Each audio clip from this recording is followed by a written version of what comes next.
Hey guys, and welcome again. This is Dave with Fitness Technology Services, and today's video is going to be about understanding the quality of a walk belt, which really makes a big difference on how long your treadmill lasts and how efficiently it runs, and it really causes a lot of problems to it if you don't replace your walk belt with a high quality walk belt. But before we start on that, I just want to say thank you so much for viewing.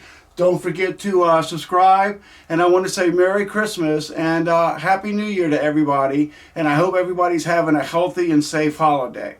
Alright, so let's get started with the video that we're trying to do here. So I'm just really going to show you at a quick glance some different belts. I'm not really going to get too much into the manufacturer, but basically a belt has to be slick underneath, and you don't want it soft. You want it to be a material that will just briskly go by. Some belts are very rough underneath here.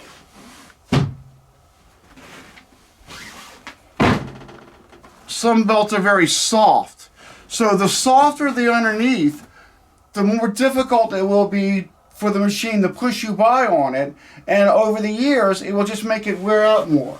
Some belts are very thin, so they have almost no life expectancy at all. Believe it or not, all these belts are basically 60 inches long. They're all the same length. As you can see, some of them are different widths, but there's a lot less material in some of these smaller belts.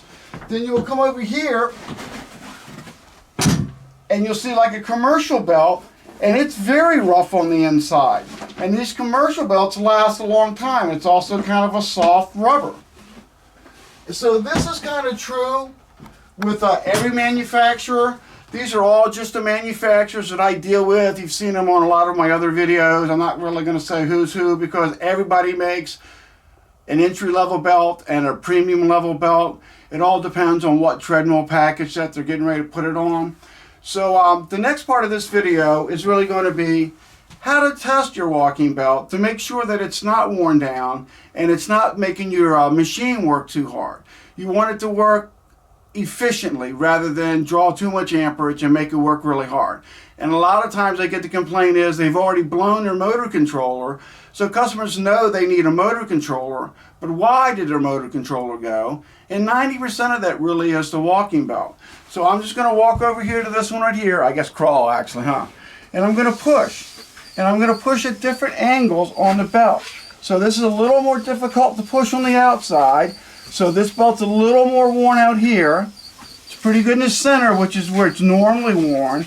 And this side's not, this side's really nice and easy to push on, alright? So this is just to give you an idea. If you push on the outside edges of your belt, and it's easier than pushing in the center, then this center part of this walking belt is dead.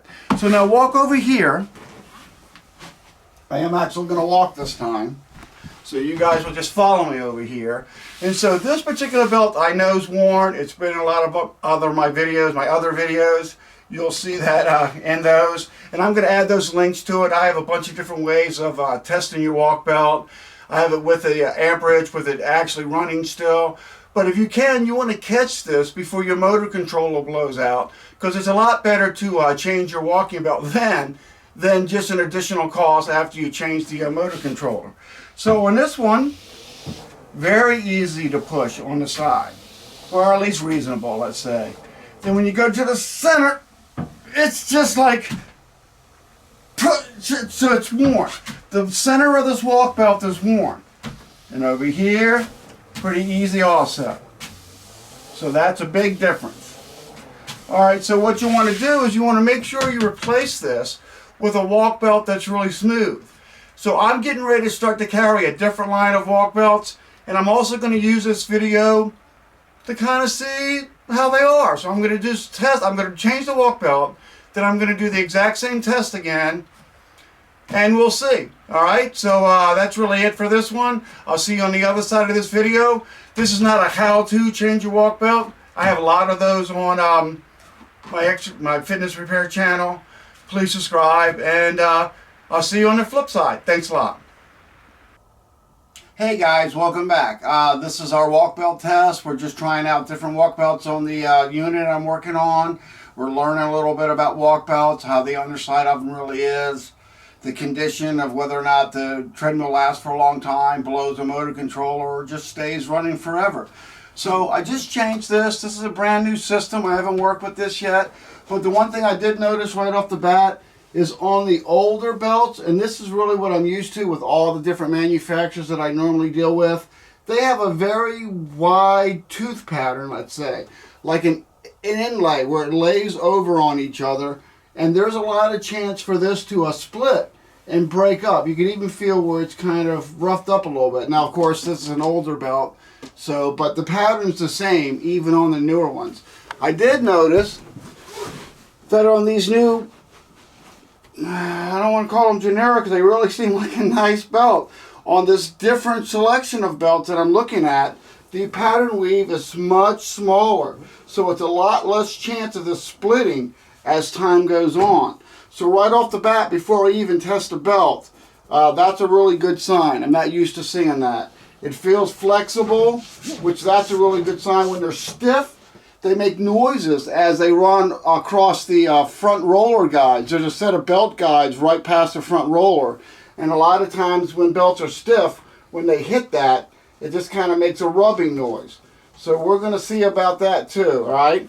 And because I like to amp everything, we're going to do a little amp test on this at the very end of this video to see if it really produces a lower amount of amps, therefore making the machine run cooler and more efficient. All right, so first off, I'm going to walk over here and we're going to do our belt push test like we did on the other ones.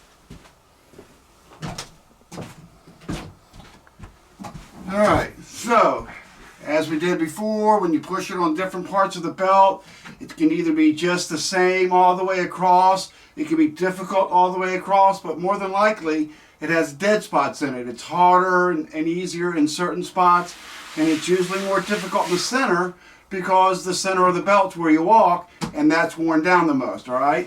So the first thing I'm going to do, wow. So right off the bat, it's really easy to push, but this is the sides, but you know, it's a new belt. So we'll go to the middle, wow. Let me just, yeah, so this doesn't have a lot of resistance to it at all. It actually is very easy to move, not struggling, pretty easy.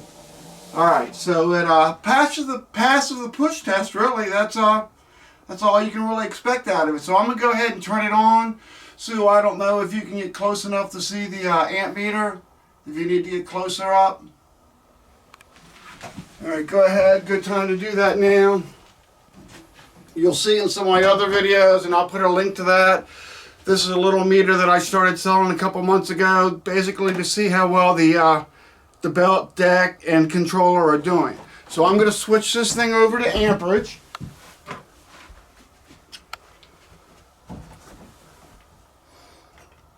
Volts, amps, alright? So just hang on here. So you'll see in a lot of other my videos, I like it with nobody on it to be less than 3. It's really nice to have it around 2.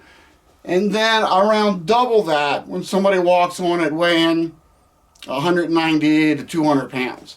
A little more if you weigh a little more, but somewhere in that area. You'll notice most times it's checked at 3 miles an hour, 4 miles an hour, kind of in that range. So let's take a look at it. Let's start.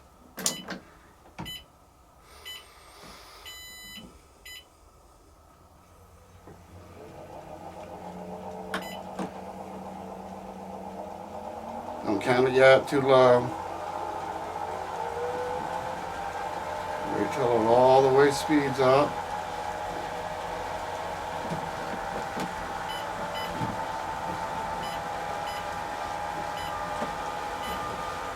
$3 miles an hour right there. All right, so what do we have? 1.18, 2.1, 2.1 on an average. Okay, so that's under 3, so that's good. So let's see how efficient. So that's telling us the workload of the controller and the motor and the belt without anybody on it. So let's see how it works with somebody stepping on it.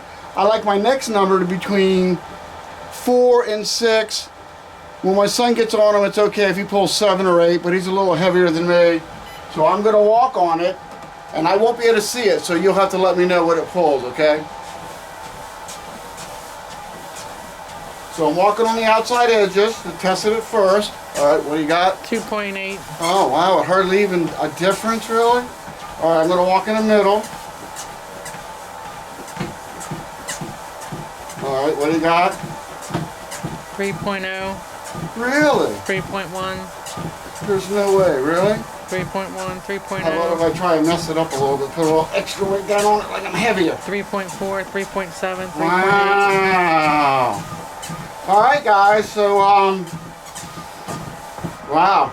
I'd have to say that's a go. So I don't know if you want to call this new belt I'm carrying a generic, alternate. Really, it's done its job really well. I'm really happy with it. I'm going to start carrying it. You can find us at Fitness Parts Pro at Gmail, or you can go right to our website. It won't be on our website probably for another couple of weeks yet, and that's fitnesspartspro.com. All right, so either one is fitnesspartspro, Gmail, or .com. Give us a visit. Oh yeah, by the way, I forgot to mention, it's really quiet too. Listen to that. All right, so everybody, thanks so much for viewing. I'd say this belt's passed with, oh, by the way, it's made in America, and it has all USA products. The materials are even sourced in the States. So that's a really good sign. So I say I'm going to support this belt manufacturing company, and hopefully you will too. Thanks a lot.